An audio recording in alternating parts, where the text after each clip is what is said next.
क्या बोलूं, कुछ कुछ बोल नहीं सकता।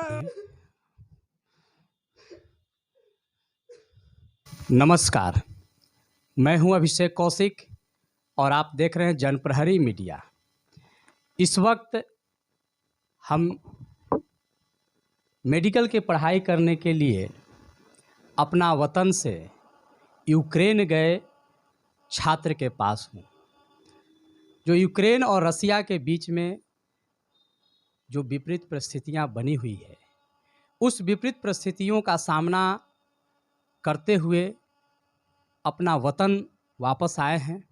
अभिनव कुमार के पास हैं और उनके पिताजी भी यहाँ मौजूद हैं। घर परिवार में खुशी का माहौल है कि घर का चिराग बम बारूद के बीच से वापस आया है।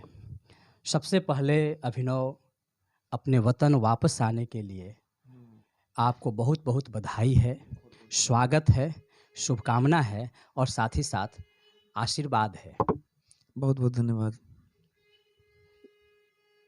यहाँ अभिनव के पिताजी हैं, हम इनसे पहले जानते हैं, फिर अभिनव से बात करेंगे कि अभिनव वापस आया है, कैसा महसूस कर रहे हैं आप? मैं क्या बोलूं, कुछ कुछ बोल नहीं सकता। मैं कैसा महसूस कर रहा हूँ। यहाँ पे जो लोग वहाँ फंसे हुए थे, जिनके बच्चे वहाँ फंसे हुए थे, कि यहाँ की क्या स्थिति थी, ये व्यक्त करना अभी मुश्किल है कि हम क्या महसूस कर रहे हैं।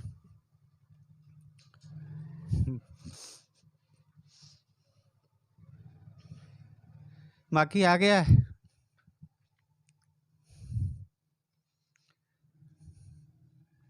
भारत के प्रधानमंत्री को धन्यवाद।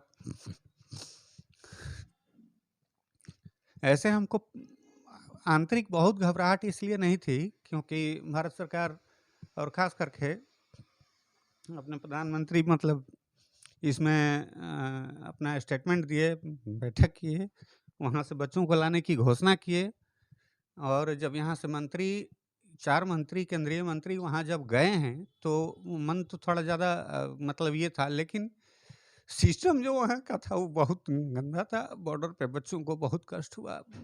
उतनी कड़ाके की ठंड में 2-2 दिन 3-3 दिन लोगों को खड़ा रहना पड़ा।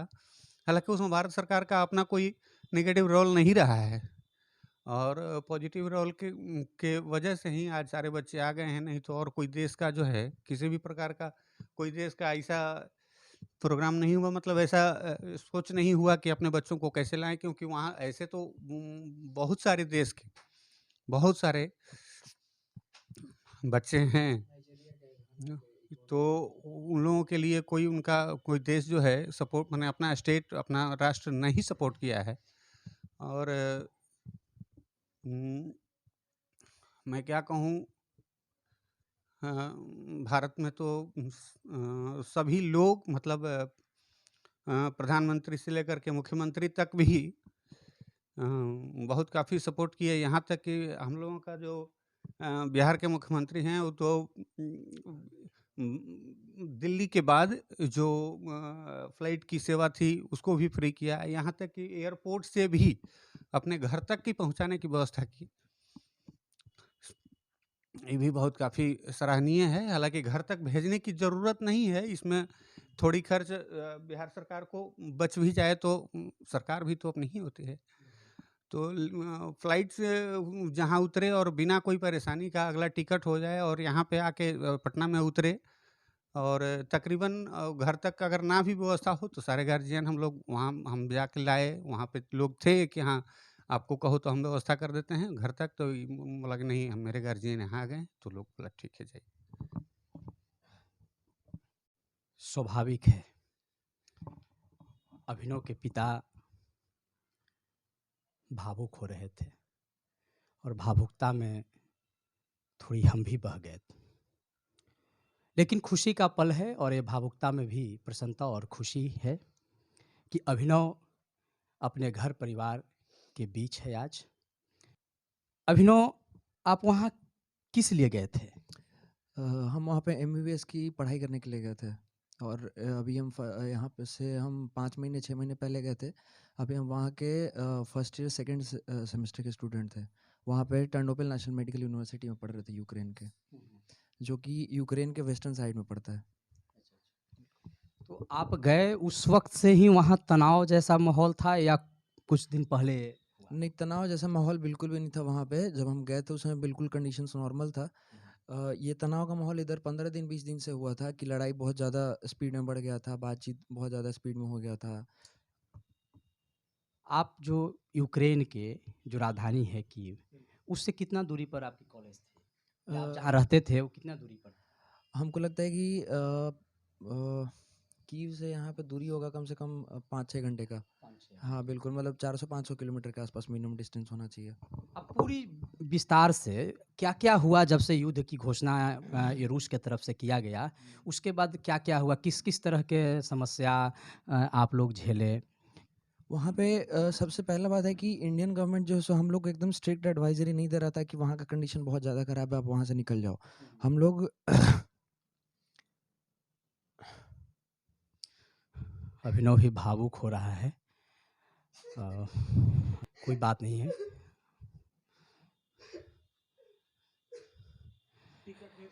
इससे ही आपको अंदाज़ा मिल रहा होगा कि वहाँ की अ, किस तरह का हालात रहा होगा। अभिनव वो सारी हालात परिस्थितियों को व्यक्त करने में भावुक हो रहा है। लेकिन हिम्मत है कि अपना विश्वास और आशा और बड़े जनों का आशीर्वाद साथ रहा कि अभिनव फिर से अपने परिवार के बीच में है। तो इंडियन एम्बेसी वाले जो थे वो लोग भी ऐसे कंप्लीट नहीं बता रहे थे। वो लोग बोल रहे थे कि कंडीशन नॉर्मल है, जाने का ज़रूरत नहीं है, हम लोग भी यहीं पे रहने वाले हैं। हमारे जो कॉलेज के कॉन्ट्रैक्टर हैं, तो वो भी बोल रहे थे कि नहीं, हम लोग इंडिया वाले जो गार्जियन है वो लोग पैनिक कर रहे हैं, तो अगर आप जाना चाहते हो तो जाओ। लेकिन कंडीशन अभी इतना ख़राब नहीं है क्योंकि हम लोग यहीं पे रुकने वाले हैं। इंडिया के बच्चों के अलावा जो है सो आपके अफ्रीका के बच्चे, घाना के बच्चे, इक्वेडर के बच्चे, बाकी इंटरनेशनल बच्चे जहाँ-जहाँ से भी थे वो लोग रुकने वाले थे वहाँ पे। बस इंडिया के बच्चे जाने के लिए परेशान थे क्योंकि पता नहीं कैसा लग रहा था हम लोग कि हो सकता है कि लड़ाई हो जाए। लेकिन बस इंडियन एम्बेसी नहीं, हमारा कॉलेज भी इस चीज़ में सपोर्ट नहीं कर रहा था क्योंकि ये बड़ी बात है। अभिनव कह रहे हैं कि प्रारंभिक दौर में इंडियन एम्बेसी रिस्पॉन्ड नहीं कर रही थी। बिल्कुल, वो लोग बोल रहा था कि कंडीशन अभी भी नॉर्मल है, आपको जाने की ज़रूरत नहीं है, अगर आप जाना चाहते हो तो जाओ, मतलब आगे कंडीशन कुछ भी हो सकता है, इसके बारे में तो कहीं नहीं कह सकते हैं, मतलब कहीं भी वॉर हो सकता है। लेकिन वो लोग ये नहीं बोल रहे थे कि हाँ, आपको जाना ही चाहिए बिल्कुल भी, यहाँ का कंडीशन बहुत ज़्यादा ख़राब है। हमारे जो कॉन्ट्रैक्टर थे, उनके बारे में आपको बताएँ, वो बोले कि इतना ख़राब नहीं है, बाकी सारे बच्चे रुक रहे हैं और ऊपर से हम तो खुद इंडिया के, तो हम खुद यहाँ पे रुकेंगे। कॉन्ट्रैक्टर कहने का मतलब कि वो इंडिया के बच्चों के कॉन्ट्रैक्टर थे, वो वहाँ पे सारे बच्चों का देखभाल करते हैं, सारा डॉक्यूमेंटेशन का काम कॉन्ट्रैक्टर का होता है वहाँ पे। तो हमारे लिए सबसे सीनियर वहीं थे वहाँ पे, जो और वो भी वहाँ पे डॉक्टर हैं, तो उनसे हम लोग बात करते थे, वो लोग हमसे मिलने भी आते थे। लेकिन उनका भी यही कहना था कि अगर आप नहीं जाना चाहते हो तो जाओ। सबसे ज़्यादा दिक्कत इसीलिए हो रहा था कि हम लोग जब जाने का प्लान कर भी रहे थे, फिर भी हमारे कॉलेज से नोटिस नहीं आ रहा था क्योंकि कॉलेज जो है 26 को शायद ही वहाँ पे लड़ाई स्टार्ट हुआ है सुबह में, और 25 तारीख को शुरू हुआ है और 24 तारीख तक जो है सो हमारा ऑफलाइन क्लास चला है। हम वहाँ पे कॉलेज में जाके क्लास किए हैं। और अगर कॉलेज की तरफ से हमारा कुछ नोटिस आया भी था तो ये आया था कि आप अगर जाना चाहते हो इंडिया तो जाओ, तो हम लोग आपको 2 सप्ताह के लिए रीवर्क फ्री कर देंगे, मतलब आप 2 सप्ताह में वहाँ से वापस आ जाओ। हाँ, 2 सप्ताह से ज़्यादा नहीं करेंगे, उससे ज़्यादा अगर आप वहाँ पे रहोगे तो उसके बदले आपको पैसा पे करना पड़ेगा पर क्लास करने के लिए।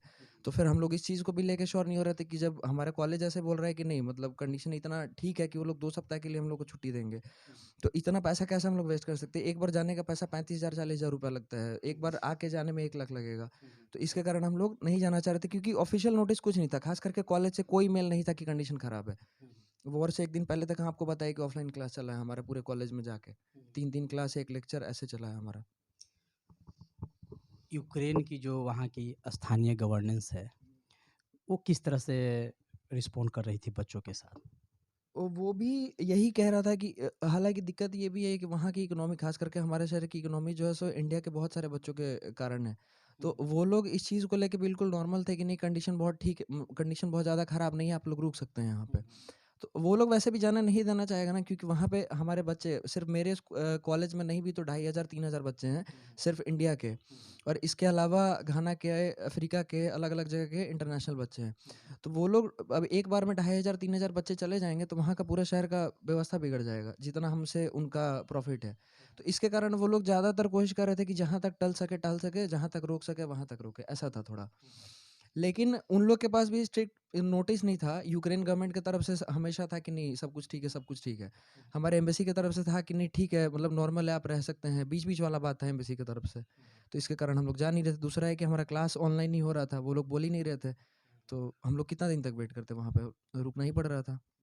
वहाँ से निकल कर आप बॉर्डर तक आए, वो जो जर्नी रहा, वो जर्नी कैसी रही, क्या क्या आप फेस किए?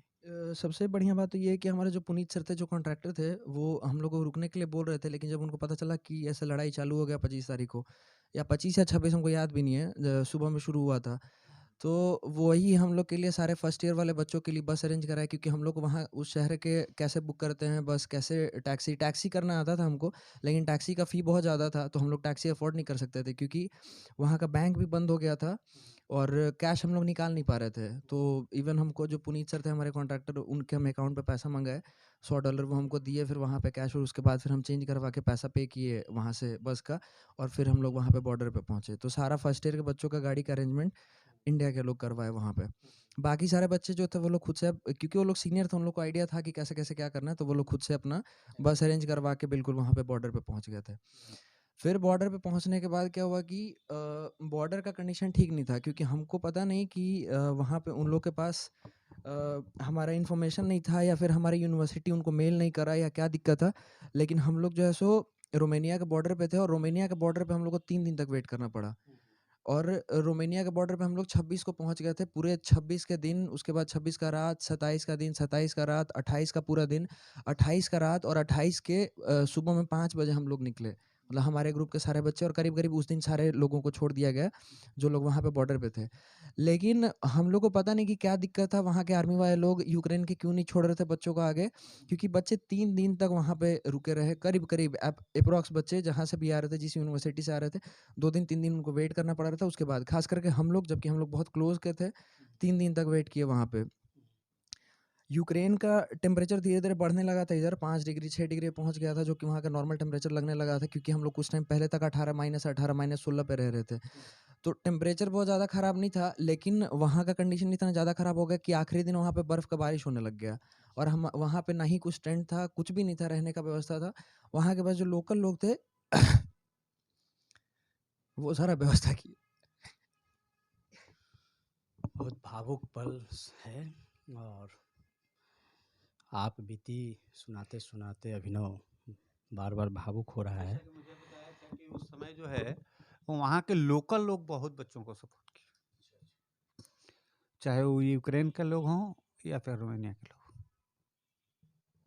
अभी भी कहीं न कहीं पूरे देश में, विश्व में मानवता है, ह्यूमैनिटी है, इंसानियत ज़िंदा है, कि जैसा कि अभिनव के पिताजी कह रहे हैं कि वहाँ के जो लोकल लोग थे, जो स्थानीय लोग थे, चाहे वह यूक्रेन के हों या रोमानिया का हो, बहुत सपोर्टिव थे और बच्चों को बहुत हद तक सपोर्ट किया।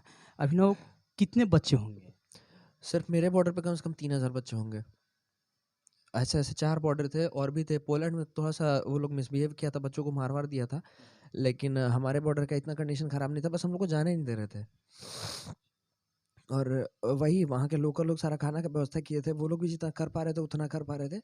वो लोग ब्रेड और ब्रेड बटर, या फिर जो भी वो लोग अपने घर से ला पा रहे थे, वो सब।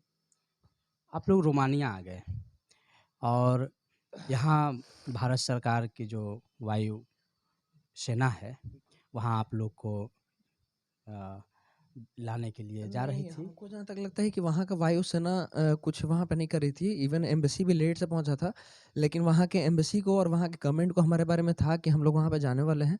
अंदर जाने के बाद हम लोग को कोई ज़्यादा दिक्कत नहीं हुआ। वहाँ पे तुरंत हम लोग को ट्रांज़िट वीज़ा जो मिलता है, वो उस पे हमारे पासपोर्ट पे मुहर लग गया वहाँ का, और उसके बाद फिर वहाँ की गवर्नमेंट की बस थी, उस पे हम लोग बैठ गए, और हमको लगता है कि 70 किलोमीटर के आसपास था जिस बॉर्डर से हम एंटर किए थे, वहाँ से लेके बुजारे से हमारी फ्लाइट थी जो सबसे क्लोज वहाँ की एयरपोर्ट है। तो हमको लगता है 70 किलोमीटर के आसपास का डिस्टेंस था। इस बीच में जहाँ-जहाँ जगह मिला था स्पोर्ट्स के कॉम्प्लेक्स में, बास्केटबॉल का अंडरग्राउंड में, सॉरी बास्केटबॉल के ग्राउंड में जो कि कवर्ड रहता है ऊपर से, बैडमिंटन ग्राउंड में, ऐसे-ऐसे जहाँ भी स्पोर्ट्स का जगह था, स्कूल था, जहाँ-जहाँ वो लोग कर पाए थे वहाँ के लोकल लोग, जहाँ तक उनको इन्फॉर्मेशन मिला था, वो लोग अपना व्यवस्था करके रखे थे और हम लोग को तुरंत मतलब 5-6 घंटे का रास्ता था।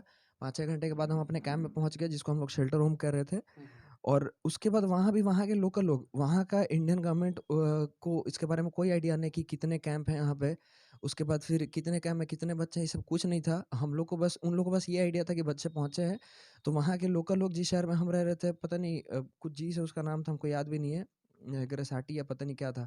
तो वहाँ के बिल्कुल मेयर, वहाँ के जो लोग थे, लोकल लोग थे, वहाँ के जो पुलिस थे, ये लोग कंप्लीट अपने घर से खाना ला कर के, अपने घर से हीटर ला के, स्पीकर ला के, बेड ला के बात नहीं। अब आप अब आ गए हैं, अपने घर में आ गए हैं। हाँ।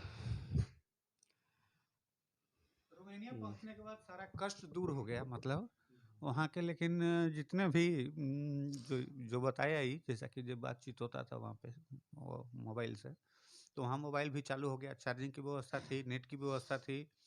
इसके बाद वो लोग लोकल लोग मतलब बहुत सपोर्ट किए हैं। हाँ, वहाँ का जितना भी खाना का व्यवस्था है, वहाँ का जितना भी रहने का व्यवस्था है, इवन मतलब हीटर का ज़रूरत नहीं था, फिर भी वो लोग सारे पूरे ग्राउंड में हीटर लगवाए हम लोग के लिए। उसके बाद फिर वहाँ पे कुछ गुजरात के लोग थे जो अपना बिज़नेस करते थे, काम करते थे। उनका वहाँ पे साइट था और कॉन्टिनेंटल मसाले का शॉप था। तो वो लोग हमारे लिए खाना लेके आए और ऊपर से इंडियन खाना लेके आए, इंडियन मैगी लेके आए, तो हम लोग वहाँ पे